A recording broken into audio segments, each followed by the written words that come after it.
तो फिर आप कुर्बानी करेंगे तो क्या कहेंगे जानवर पर?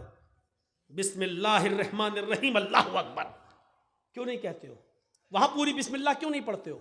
नहीं पढ़ते हो क्यों? वहां नहीं बताया। वहां क्या बताया? बिस्मिल्लाहि वल्लाहु अकबर। दुनिया जानती है कि वहां रहमान रहीम पढ़ना अकल के खिलाफ है, क्योंकि वहां जानवर को ज़िबह किया जा रहा है। और वहां कोई कहेगा बिस्मिल्लाह रहमान रहीम तो आदमी कहेगा ये कहाँ रहम है? एक तरफ जानवर काट रहे हैं, दूसरी तरफ रहमान रहीम, बड़ा रहम करने वाला इंतहा रहमान है। तो मेरे भाइयों, इसलिए जितना हदीसों से साबित है उतना करो। ईमान का तकाजा यही है मेरे भाइयों। क्या कहा? फक्जी हजरत खौला को देखो, वो खौला बिनते सालबा, उनके पति ने उनसे एक बार गुस्से में कह दिया अंते अलैया कज़ारे उम्मी, तू मुझ पर मेरी मां की तरह हराम, क्या आज के बाद हाथ नहीं लगाएंगे तुझे। क्या समझती है तू अपने आप को? हम लोगों में भी ऐसा हो जाता ना कभी कभी, बीवी बहुत नखले दिखाए, अम्मा बन रही मेरी, कभी गुस्सा हो गई, भक जैसे मेरी माँ मुझ पर हराम तू भी हम हराम, भक नहीं छुएंगे तुझे आज के बाद। ये जुमले बहुत खतरनाक हैं, हम बोल देते हैं बड़ी आसानी से, लेकिन बहुत खतरनाक है। खौला बिनते सालबा के शौहर ने औस अपने सामित ने जब ये जुमले कह दिए कि अंते अलैया कज़ारे उम्मी, तू मुझ पर मेरी माँ की पीठ की तरह हराम हो चुकी है, बाद में बड़े पछताए तो खौला बिनते सालबा को अल्लाह के नबी के पास भेजा। ईमान देखिए, खौला बिनते सालबा अल्लाह के नबी के पास जाती और कहती अल्लाह के रसूल मेरे लिए रास्ता निकालो। अल्लाह के नबी ने कहा नहीं जाओ, अब तुम उनके ऊपर हराम हो चुकी हो। हैं? हराम कैसे? कहा जाओ, अब तुम उनसे नहीं मिल सकती हो। जैसे माँ की खिदमत की जाती है, अब वो तुम्हारी वैसे खिदमत करेंगे। वो बहस करने लगी, जिद करने लगी। अल्लाह के नबी ने कहा उठो, तुम्हारे लिए मेरे पास कोई रास्ता नहीं है। उसको घर से वापस कर दिया। खौला बिनते सालबा नबी के घर से बाहर निकली, ना उम्मीद, निराश, मायूस, लेकिन दरवाजे से निकलती है। अल्लाह के रसूल के दरवाजे से लगा हुआ दरवाजा मस्जिद नबी का है, मस्जिद नबी का है। उसने मस्जिद नबी की चौखट को देखा, चौखट को देखते ही चीख पड़ी, मोहम्मद तेरी चौखट बंद हो गई तो क्या हुआ, रब की चौखट तो खुली है। गौर करो ईमान की ताकत क्या है। ईमान किसे कहते हैं? वो नाउम्मीद नहीं हुई। आए मोहम्मद सल्लल्लाहु अलैहि वसल्लम, तेरे घर की चौखट बंद हो गई तो क्या हुआ, रब की चौखट तो खुली है। हदीस के अल्फाज में वो औरत मस्जिद में दाखिल होती है। माँ बहनों सुनो, ओ चूड़ियां खरीदने वाली हो सुनो, और मार्केटों में लिपस्टिक और क्रीम और पॉन्ड्स खरीदने वाली हो सुनो, ये तुम्हारी जैसी एक औरत है खौला बिनते सालबा, नबी की चौखट से निकलती है तो मस्जिद में घुस जाती है, वुजू बनाती है, 2 रकात नमाज पढ़ती है, फिर अकेले अपने रब के सामने दोनों हाथ उठाकर ये दुआ करती है, इलाहुल आलमीन तेरे नबी की चौखट बंद हो गई तो क्या, तेरी तो खुली है। अल्लाह मेरे और मेरे शौहर के दरमियान कोई रास्ता निकाल, अल्लाह मेरे और मेरे पति के लिए कोई रास्ता बना दे। अल्लाह ने कहा जिब्रील क्या देख रहे हो, अगर मैंने अपनी बंदी के लिए रास्ता न निकाला तो कौन निकालेगा। जाओ और मेरे हबीब से, मेरे नबी के पास कुरान की आयतें लेकर और बता दो कि अल्लाह ने उस औरत के लिए और दुनिया के अंदर कयामत तक की तमाम औरतों के लिए रास्ता निकाल दिया है। जिब्राइल कुरान की आयतें लेके आए। अल्लाह की कसम खौला बिनते सालबा भी मस्जिद के अंदर दुआ मांग रही है, अभी उसके आंसू गिर रहे हैं, अभी उसके हाथ नीचे नहीं हुए, अभी उसने दुआ मांगने के बाद अभी खत्म नहीं की, वो दुआओं में रवानी जारी है, वो दुआ पे दुआ मांगी जा रही है। और यहाँ जिब्रील ये आयतें लेके नाजिल होते हैं, कद समी अल्लाहु कौलल्लती तुजादिलुका फी ज़ौजिहा व तश्तकी इलल्लाह। अल्लाह ने उस औरत की बात को सुन लिया, अल्लाह ने उस लेडी की बात को सुन लिया, अल्लाह ने उस औरत की गुफ्तगू को सुन लिया जो आपसे बहस कर रही थी, तुजादिलुका फी ज़ौजिहा, जो आपसे बहस कर रही थी, जो आपसे डिबेट कर रही थी, जो आपसे लड़ रही थी अपने हस्बैंड के बारे में, वो तश्तकी इलल्लाह। और जब आपने उसको भगा दिया, हटा दिया, घर से बाहर कर दिया, तो वो अल्लाह से भी फरियाद कर रही, वह तश्तकी इलल्लाह, वो अल्लाह को भी पुकार रही, यानी दुआ कर रही है। अल्लाह ने उस औरत की बात को सुन लिया है। जाओ ऐ नबी उस औरत को बुलाओ, और उस एक औरत के लिए मैंने कयामत तक की सारी औरतों के लिए मसला बदल दिया है। कहो जो लोग अपनी बीवियों को अपनी मां की तरह कह लेते हैं, हराम कर लेते हैं, वो अपनी बीवी बना सकते हैं दोबारा, लेकिन दोबारा बीवी बनाने से पहले एक गुलाम आजाद करना पड़ेगा। एक गुलाम आजाद करने की ताकत ना हो तो 60 रोजे मुसलसल पे दर पे रखना पड़ेंगे, कंटिन्यू रेगुलर। और 60 रोजे भी रखने की ताकत ना हो तो 60 मिस्कीनों को खाना खिलाना पड़ेगा, 60 फकीरों को। ये 3 में से कोई एक काम करना होगा तरतीब से। अगर गुलाम आजाद करने की ताकत हो तो पहले गुलाम, ये ना हो तो 60 रोजे, 60 रोजे रखने की ताकत ना हो तो 60 मिस्कीनों को, फकीरों को खाना खिलाएं, और फिर वो तुम्हारी बीवी। ये सजा के तौर पर, लेकिन रास्ता तो निकाला। पहले तो रास्ता ही नहीं था, लेकिन बाद में रास्ता तो निकाल दिया, कम से कम सजा मुतय्यन करके। और सजा इसलिए मुतय्यन किया ताकि हर वक्त हर आदमी अपनी बीवी को अपनी अम्मा की तरह हराम ना करता रहे अपने ऊपर, इसलिए ये सजा मुतय्यन कर दी। तो मेरे भाइयों, खौला बिनते सालबा का ईमान देखो। नबी की चौखट से बाहर तो कहती है, नबी तेरी चौखट बंद हुई तो क्या, रब की चौखट तो खुली है। ये ईमान की ताकत होती है। यही खौला बिनते सालबा जब लाठी टेक कर चलने लगी, बहुत बूढ़ी हो गई, कमर सीधी नहीं होती थी, लाठी लेके चलती थी। तो एक दिन हजरत उमर फारूक घोड़े पर जा रहे थे। खौला बिनते सालबा ने कहा, उमर घोड़े से नीचे उतर, मेरी बात सुन। हजरत उमर घोड़े से नीचे उतर गए और खौला बिनते सालबा के पास पहुंच गए पैदल, और नीचे झुक कर कहते, माँ क्या कहती हो, सुनाया, कुछ बात बोले ही। हजरत उमर फारूक वापस आए, लोगों ने कहा, अमीरुल मोमिनीन, एक मामूली औरत के लिए आप घोड़े से उतर गए, एक मामूली औरत के लिए आप घोड़े से उतर गए और उसके पास जाके झुककर उसके कान पे अपने कान लगा दिए उसके होठों से। आप कह सकते थे मेरे दरबार में एक मामूली औरत के लिए आप घोड़े से उतर गए। हजरत उमर फारूक रोते हुए कहते हैं, नहीं, इसको मामूली औरत मत कहो, ये मामूली औरत नहीं है। जब नबी का दरवाजा बंद हो गया तो इस औरत की गुफ्तगू को अर्श वाले ने अर्श पे सुना है। ये मामूली औरत नहीं है, जिसकी जबान से निकलने वाली दुआ को अल्लाह भी रिजेक्ट नहीं कर सका, अल्लाह ने इसकी दुआ अर्श पर कबूल की। उमर की क्या मजाल जो इसकी बात को सुनने के लिए घोड़े से ना उतरे, उमर की क्या हिम्मत जो इसकी बात को सुनने के लिए घोड़ा ना छोड़े। अरे जब अल्लाह ने इसकी बात को रिजेक्ट नहीं किया तो उमर इसकी बात को रिजेक्ट कैसे कर सकता है। जब 7वें आसमान के ऊपर अल्लाह ने इसकी बात को सुना तो उमर इसकी बात को कैसे मना कर सकता है, कैसे नहीं सुन सकता है। मेरे भाइयों, ये ईमान की ताकत थी। ईमान 4 8 पढ़ ली फिर भी कबूल नहीं हुई। अच्छा, मैं 4 और पढ़ लेता हूं। झुंझला गया कहने वाला, कहने लगा 4 क्या 4000 भी पढ़ डालो तो कबूल नहीं होगी। इसलिए नहीं होगी क्योंकि तुमने वजू नहीं बनाया। अगर तुम चाहते हो कि आपकी नमाज कबूल हो तो पहले वजू बनाओ। अल्लाह कहता है तुम्हारी नमाज हम तब कबूल करेंगे जब तुम अच्छी तरीके से वजू बनाओगे। वजू होगा तो नमाज होगी, वजू नहीं तो नमाज नहीं। वजू के लिए शर्त है, नमाज के लिए शर्त है वजू। जब वजू नहीं तो नमाज नहीं। इज़ा फात शर्त फातल मशरूत, जब मशरूत पूरा नहीं हुआ तो शर्त पूरी नहीं हुई तो मशरूत भी पूरा नहीं होगा।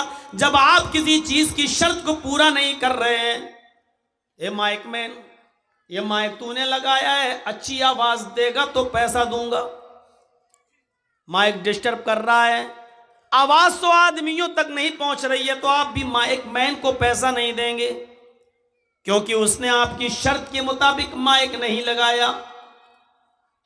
अल्लाह कहता है हम तुम्हें बादशाही देंगे, हम तुम्हें इज्जत देंगे, हम तुम्हें हुक्मरान बनाएंगे, हम तुम्हें अजीज बनाएंगे। शर्त यह है इन कुंतुम मोमिनीन, पहले तुम अपने अंदर ईमान पैदा करके दिखाओ, पहले तुम पक्के सच्चे मोमिन बनकर दिखाओ।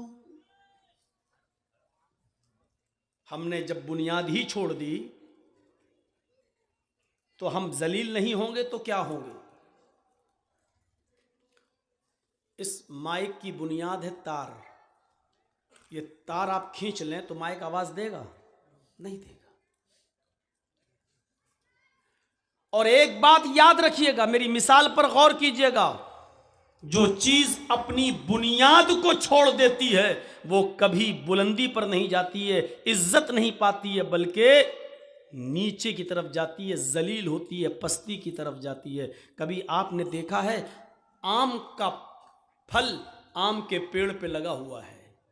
मैं आपसे पूछना चाहता हूं, ये आम का पेड़ है और आम के पेड़ पे आम लटका हुआ है, अचानक हवा चलती है और आम आपस में टकराते हैं और एक आम टूटता है। वो आम जब टूटता है तो वो जमीन पर क्यों गिरता है? आसमान उसको अपनी तरफ क्यों नहीं खींचता है? क्या कभी आपने गौर किया है? तो गर्म पानी आज मंगाना पड़ेगा, पता नहीं क्या खिला दिए आज, शुरू से ही आज गर्म, लेकिन अभी सही हो जाएगा इंशाल्लाह, मुझे उम्मीद है। और बोलता हूं तो और अच्छा होता जाता है, लेकिन थोड़ा गर्म पानी रखिए। हाँ, तो आम लगा हुआ है, आम का पेड़, आम जब टकराता है, हवा चली, वो गिरता है, टूटता है, तो वो जमीन पे क्यों गिरता है? साइंटिस्ट बताएं, फलसफी बताएं, वो ऊपर क्यों नहीं जाता? गरम है ना? अब इतना भी गरम ना हो। Okay, very good. वो नीचे गिरता है, ऊपर क्यों नहीं जाता? ये मिसाल है, जब तक वो अपनी जड़ और अपनी बुनियाद से जुड़ा हुआ था, तब तक उसमें दिन पर दिन मिठास बढ़ रही थी। कच्चे से पक्का होता जा रहा था, उसमें मिठास आती जा रही थी। शुरू में खट्टापन था, बाद में उसमें मिठास आ गई। दिन पे दिन छोटे से बड़ा होता जा रहा है। क्यों? उसमें दिन पर दिन तरक्की होती जा रही है। क्यों? क्योंकि वो अपनी जड़ को पकड़े हुए है। लेकिन जब उसने अपनी जड़ से रिश्ता तोड़ लिया, टकराया और टूटा, जब उसने अपनी बुनियाद से रिश्ता खत्म किया, अपने रिश्ते को तोड़ा, तो वो जमीन पर आया। यह इस बात का इशारा है कि अपनी बुनियाद से रिश्ता तोड़ने वाला कभी तरक्की नहीं करता, वो जलील होता है, वो नीचे आता है। मुसलमान की बुनियाद है ईमान, मुसलमान की बुनियाद है इस्लाम, मुसलमान की बुनियाद है कुरान। जब तक ये ईमान से अपना रिश्ता मजबूत रखेगा, जब तक ये ईमान से जुड़ा रहेगा, दुनिया की कोई ताकत इसका कुछ नहीं कर सकती है। ये दिन पे दिन तरक्की करेगा, आगे बढ़ता जाएगा। लेकिन जब ईमान से रिश्ता तोड़ेगा तो गैर मुस्लिम इसको लुक़्मे अजल बनाएंगे। कभी मॉब लिंचिंग में मारा जाएगा, कभी दहशतगर्दी के इल्जाम में जेल की सलाखों में जाएगा, कभी मेरे भाइयों उस पर दूसरी कौमें मुसल्लत हो जाएंगी और उसको जलील व ख्वार कर देंगी। इसलिए क्योंकि इसने इस्लाम से और ईमान से अपना रिश्ता तोड़ लिया है। जब तक ईमान के साथ जुड़ा रहेगा, तरक्की करेगा। ईमान से रिश्ता तोड़ लेगा तो आम की तरह नीचे गिरेगा, तरक्की नहीं करेगा। पतंग तो आपने देखी होगी, मौलाना साहब देखी नहीं है, उड़ाते भी हैं। जर्जी साहब पतंग उड़ा रहे हैं, ढील दी और ऊपर गई और ऊपर गई और ऊपर गई। हवा उस पतंग को ऊपर ले जा रही है। वो पतंग जब तक अपनी डोर से जुड़ी हुई है, अपनी बुनियाद से उसका ताल्लुक जुड़ा है, ऊंचाई की तरफ जा रही है। लेकिन कभी आपने देखा है कि दूसरी पतंग आती है और इस पतंग की डोर को काट देती है, उसके धागे को, उसके मांझे को काट देती है, और जैसे ही उस पतंग का धागा कटता है, उस पतंग की डोर कटती है, फिर आसमान उस पतंग को अपनी तरफ नहीं खींचता, हवा उसको ऊंचाई की तरफ नहीं उड़ाती, बल्कि जैसे ही उसकी डोर कटती है वो पतंग हिचकोले खाती है, जंपिंग करती है और कुलामंडियां खाते हुए जमीन की ऊपर आती है। और जमीन पर बैठे हुए, नजर लगाए हुए छिछोरे लड़के, औबाश लड़के, मुसलमानों के, हमारी और आपकी बिगड़ी हुई औलादें, स्कूलों से दूर रहने वाली औलादें, कॉलेज और यूनिवर्सिटी से दूर रहने वाले बच्चे उस पतंग पर टूट पड़ते हैं और छीना झपटी में उस पतंग के टुकड़े टुकड़े कर देते हैं। कभी आपने सोचा है, वो पतंग तो बुलंदी की तरफ जा रही थी, वो पतंग तो आसमान की तरफ जा रही थी, उस पतंग को कोई पकड़ नहीं सकता था, इतनी ऊंचाई पर जा रही थी कि उड़ाने वाला भी उसको अगर अपने हाथ से पकड़ना चाहे तो नहीं पकड़ सकता है। जो लोग देख रहे हैं वो भी उसकी बुलंदी और तरक्की को देखकर उस तक पहुंचने की कोशिश नहीं कर पा रहे हैं। लेकिन जब उस पतंग ने अपनी बुनियाद से रिश्ता खत्म किया, अपनी बुनियाद से रिश्ता तोड़ा, तो फिर वो पतंग आसमान की तरफ नहीं जाती है, आसमान उस पतंग को अपनी तरफ नहीं खींचता है, क्योंकि आसमान जानता है इस पतंग ने बुनियाद जोर से अपना रिश्ता मुनक़ता कर दिया है। अब इस पतंग का अंजाम यह है कि जलील होगी, नीचे आएगी। अब जिल्लत इसका मुकद्दर बन चुकी है। वो पतंग हिचकोले खाते हुए नीचे आ जाती है और नीचे आने के बाद लड़के उस पर टूट पड़ते हैं और उसको फाड़ देते हैं। मुसलमान जब तक कुरान और हदीस को पकड़े रहेगा, ईमान से अपना रिश्ता मजबूत रखेगा, तो उसकी बुलंदी तक कोई नहीं पहुंच पाएगा। दुनिया की कोई कौम उससे ऊपर नहीं बढ़ सकती है। देखेगी तो यही सोचेगी इतना ऊपर हम कैसे जाएं। जब तक ईमान से रिश्ता मजबूत रहेगा कोई उस वक्त उसको छू नहीं सकता। और जब ईमान से रिश्ता तोड़ लेगा तो जैसे पतंग के टुकड़े टुकड़े कर दिए जाते हैं, ऐसे ही मुसलमानों के भी टुकड़े टुकड़े कर दिए जाएंगे, क्योंकि इन्होंने अपनी बुनियाद से रिश्ता तोड़ दिया है। जर्जी साहब मिसाल तो बड़ी अच्छी दी है आपने, लेकिन ये मिसाल सिर्फ यही 1.5-2 घंटे तक के लिए है। सुबह हम वही करेंगे जो करते आए हैं हमारे बाप दादा के ज़माने से। हम फिर कैरम बोर्ड खेलेंगे। परसों हमारे घर में शादी होगी, हम फिर डीजे बजाएंगे।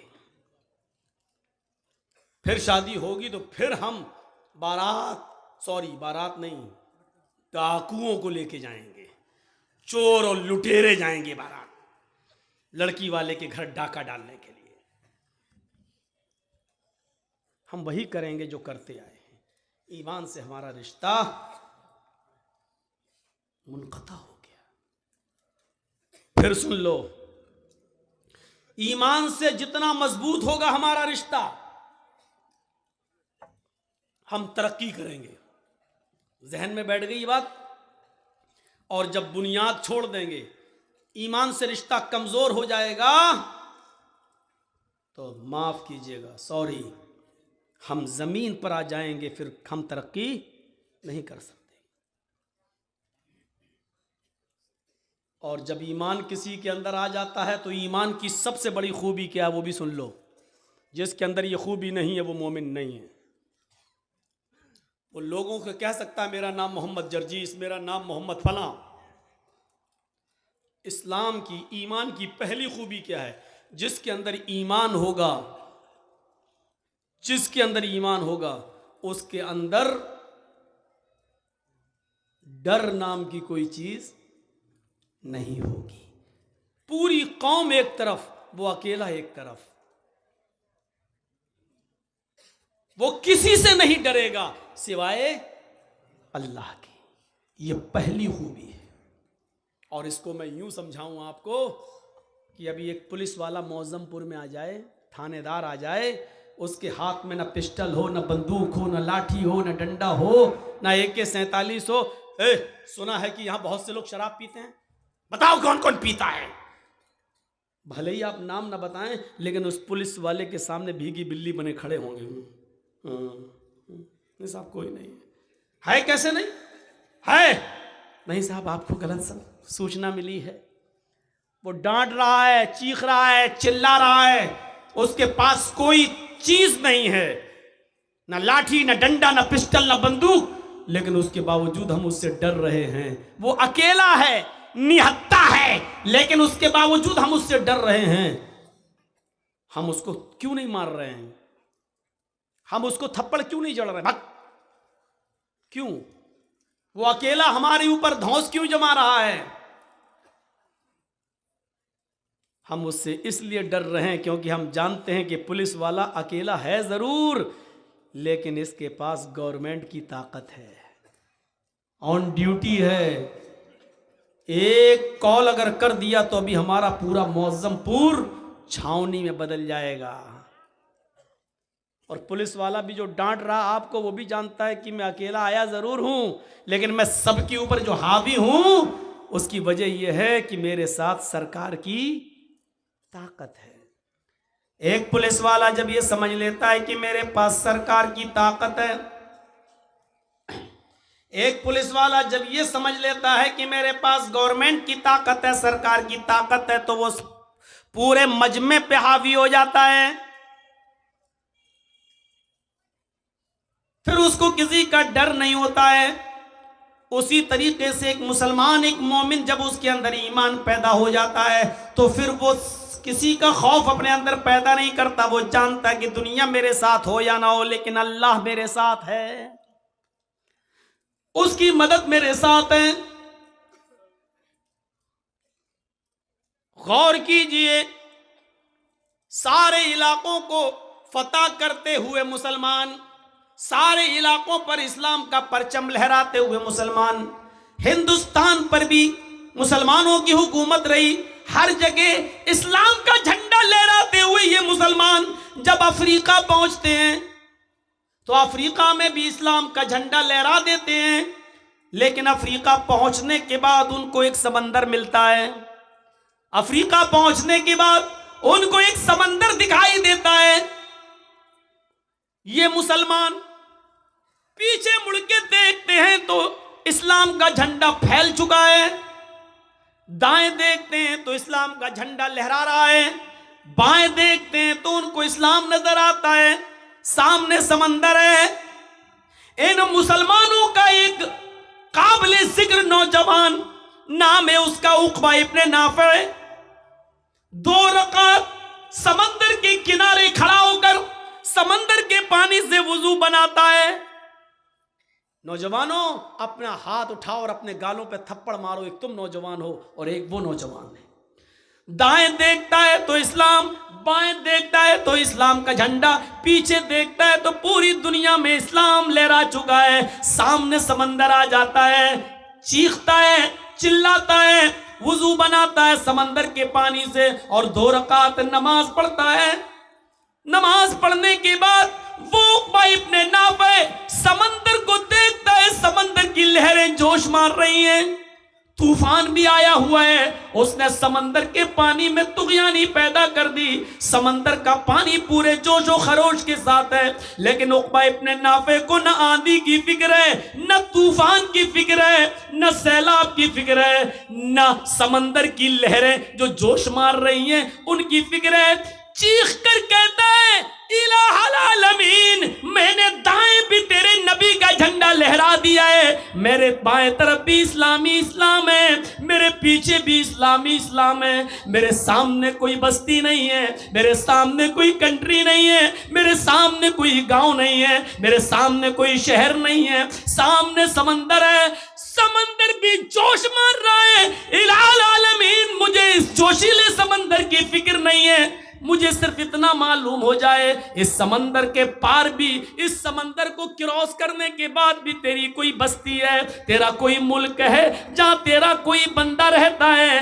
अल्लाह, तेरी इज्जत की कसम खा के कहता हूं, मैं अपने घोड़ों को समंदर में डाल दूंगा, मैं लहराने वाली मौजों को नहीं देखूंगा, मैं उठने वाले समंदर के अंदर इन मौजों की परवाह नहीं करूंगा, मैं अपने घोड़ों को समंदर में डाल दूंगा और उस वक्त तक रुकने का नाम नहीं लूंगा जब तक कि समंदर को पार करके, समंदर को क्रॉस करके उस मुल्क में, उस गांव में, उस शहर में, उस सिटी में, उस कंट्री में भी जब तक तेरे नबी का झंडा न लहरा दूं, जब तक तेरे नबी का झंडा न फहरा दूं, उस वक्त तक मैं चैन से सोने का नाम नहीं लूंगा, मैं चैन से, मुझे नींद नहीं आएगी। लेकिन मुझे मालूम नहीं कि समंदर को पार क्रॉस करने के बाद भी कोई मुल्क है या नहीं।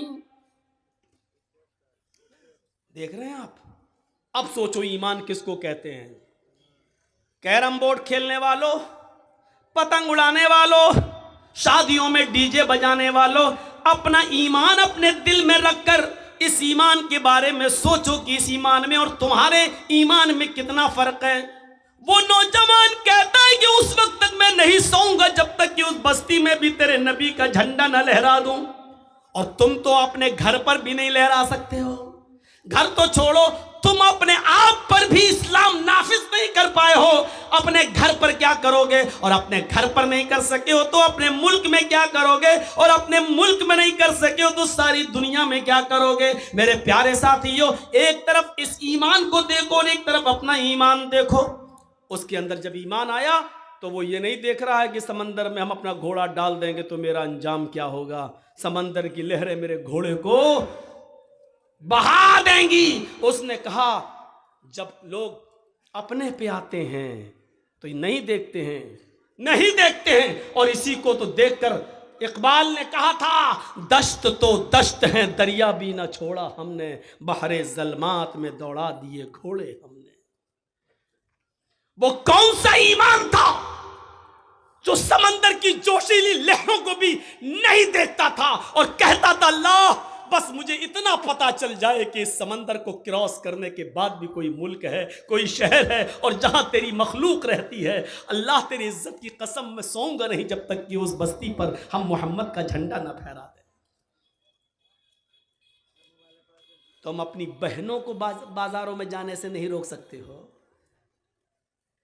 कलिया चक की शॉपिंग करने से नहीं रोक सकते हो, अपनी बेटियों पर पाबंदी नहीं लगा सकते हो, अपने घरों पर इस्लाम क्या नाफिज करोगे। मौलाना क्या होगा यूपी के चुनाव में, मौलाना हर जगह ये, फिर ऐसा ना हो, वो तो होगा। क्यों रो रहे हो, देखो ये दिन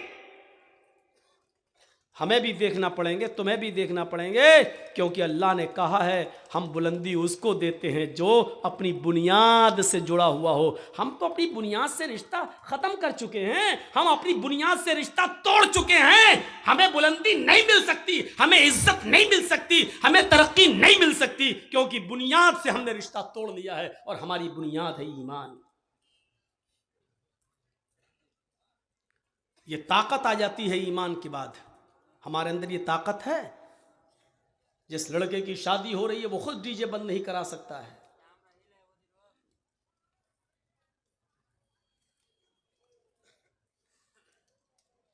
सोचिए आप वो कौन सा ईमान था। हम जरा उस ईमान के बारे में तसव्वुर करें कि वो कौन सा ईमान था।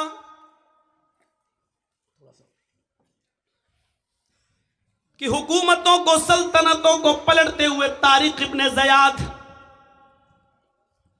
सारी जगह इस्लाम लहराता हुआ तारिक इब्ने ज़ियाद जब स्पेन पहुंचता है, स्पेन भी अफ्रीका में है, जब स्पेन पहुंचता है तो तारिक इब्ने ज़ियाद अपने साथ जिन फौजियों को लेकर गया था, जिन कश्तियों में बैठकर सफर करते हुए जब पहुंचा था और स्पेन में पहुंच चुका तो उसने कहा सारी जगहों पर हमने इस्लाम लहरा दिया है, फहरा दिया है, इस्लाम का झंडा फहरा दिया है, मोहम्मद का दीन हर जगह पहुंच चुका है, सिर्फ स्पेन बाकी रह गया है। अब हमें स्पेन के अंदर इस्लाम का झंडा लहराना है, अब हम इस्लाम की दावत स्पेन के अंदर देने आए हैं। नौजवानों क्या मेरा साथ दोगे? तारिक इब्ने ज़ियाद की फौज ने कहा बिल्कुल, हम तो आए इसीलिए ताकि आपका साथ दें।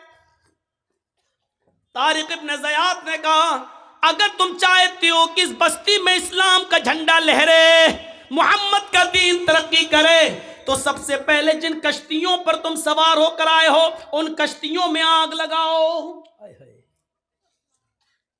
जिन नावों में, जिन कश्तियों में बैठकर तुम आए हो उन कश्तियों में तुम आग लगाओ। उन फौजियों ने कहा कि हम आग क्यों लगाएं? इस्लाम का झंडा लहराने के बाद फिर हमें अपने घर भी तो जाना है। अगर कश्तियों में आग लग गई तो हम समंदर को पार करके अपने घर कैसे जाएंगे जब कश्तियां ही नहीं रहेंगी? तारिक इब्ने ज़ियाद ने कहा पहले नाव अपनी सारी कश्तियां जलाओ। जब सारी कश्तियों में आग लगा दी गई तब तारिक इब्ने ज़ियाद ने कहा अब सुनो, अब तुम अच्छी तरीके से लड़ोगे और अच्छी तरीके से मुकाबला करोगे, क्योंकि अब तुम्हें अपने घर जाने की फिक्र नहीं होगी। ईमान देखिए किसी के अंदर जब ईमान पैदा होता है तो कैसे पैदा होता है। सुनो, हमने कश्तियां जला दी हैं, घर वापस जाने का सपना अब तुम्हें नहीं देखना है। अब इस स्पेन के अंदर इस्लाम का झंडा लहराना है। अब उसके दो ही रास्ते हैं, या तो जिंदा रहना है तो मोहम्मद के दीन के लिए लड़ना है और झंडा लहराना है, और अगर ऐसा नहीं कर सके हो तो लड़ते लड़ते अपनी जान दे देना है और शहीद हो जाना है। इन दो रास्तों के अलावा हमारे पास कोई रास्ता नहीं है। घर वापस जाने का तसव्वुर और उसकी विचार, उसका अपने दिमाग से, अपने मस्तिष्क से, अपने माइंड से निकाल दो, अपने ब्रेन से इस बात को निकाल दो कि तुम्हें घर वापस जाना है। अब अंदलुस में रहना है, इस्लाम का झंडा लहराना है, जिंदा रहना है तो लड़ना है, इस्लाम फैलाना है, या फिर मरकर शहीद हो जाना है। तीसरा रास्ता नहीं है। मेरे भाइयों, ये ताकत ईमान की ताकत थी। ईमान की ताकत तारिक इब्न ज़ियाद के अंदर, जिसने कश्तियों को जला दिया ताकि हमारे किसी फौजी को देखा है हम हार जाएंगे, ये लोग बहुत ज्यादा हैं, हमें मार देंगे, भागा, समंदर के पास आया, कश्ती उठाई और लेके चलने लगा। नहीं, जब कश्तियां ही जला दी गई तो भागने का तसव्वुर ही नहीं है। अब लड़ना है, या तो इस्लाम फैलाना है जिंदा रहकर, या मरकर शहीद हो जाना है। दोनों सूरतों में घर नहीं जाना है। मेरे प्यारे भाइयों, ये इस्लाम का तसव्वुर था, ये ईमान की ताकत थी। क्या कहोगे मौलाना?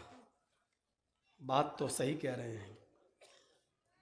जो आदमी रात के 12 और 1 बजे, जिसके ईमान की ताकत ये हो कि उसकी नजरें मोबाइल पर हो और वो देख रहा हो अभी तो 1 GB बाकी है, 1.5 GB रोज मिल रही थी, ये टाइम खत्म होने से पहले इसको भी इस्तेमाल कर लो, तो बजाय इसके कि उसको कुरान की आयतें और कुरान की तिलावत सुनने में, किसी आलिम की तकरीर सुनने में वो 1 GB ख़त्म कर देनी चाहिए, लेकिन वो लायानी और बेहुदा चीज़ें देख कर वो 1 GB ख़त्म कर रहा है। ये हमारे ईमान का हाल है। वला तहिनु वला तहज़नु व अंतुमुल अलौना इन कुंतुम मोमिनीन। मोमिनो तुम गम न करो, मोमिनो तुम मायूस न हो जाओ, मोमिनो तुम परेशान मत हो, मोमिनो तुम्हें परेशान होने की कोई जरूरत नहीं है, तुम्हें निराश होने की जरूरत नहीं है। वो अंतुमुल अलौन, तुम ही बुलंद रहोगे, तुम्ही को हुकूमत देंगे, तुम्ही को सरदारी देंगे। शर्त यह कि पहले तुम अपने अंदर ईमान पैदा कर लो, पहले तुम अपने अंदर ईमान पैदा कर लो। वो हजरत खंसा, औरतें आई है ना माँ बहनें, सुनो, तुम्हारी नकेल कसना ज्यादा जरूरी है। और सुनो, वो कौन सा ईमान था, वो कौन सी ताकत थी? वो खंसा जो इस्लाम लाने से बहुत बड़ी शायरा थी। पहले तो खंसा का एक मुख्तसर सा इंट्रोडक्शन करा दूं। बहुत बड़ी शायरा थी और बहुत बड़ी बिजनेसमैन थी। मक्के में जब आती थी और उकास का मेला जहां लगता था मक्के में, वहां उसका खेमा लगता था, खेमा, और उस खेमे के बाहर लिखा जाता था अरसल अरब, अरब की सबसे बड़ी शायरा, अरब की सबसे बड़ी मरसिया पढ़ने वाली खातून, इतनी काबिल औरत। लेकिन इस्लाम लाने से पहले उसकी हालत दूसरी थी। जब वो इस्लाम नहीं लाई थी, उसका एक भाई माविया, काफिरों ने उसको मार दिया, खत्म कर दिया, कत्ल कर दिया। खंसा अपने भाई माविया की याद में बूढ़ी हो गई, बार बार उसको याद करती रही। खंसा का दूसरा भाई था सख्र, खंसा का दूसरा भाई था सख्र। सख्र ने अपने भाई माविया का बदला लेना चाहा, दुश्मनों को पता चल गया, दुश्मनों ने खंसा के दूसरे भाई सख्र को भी कत्ल कर दिया। जब सख्र भी कत्ल कर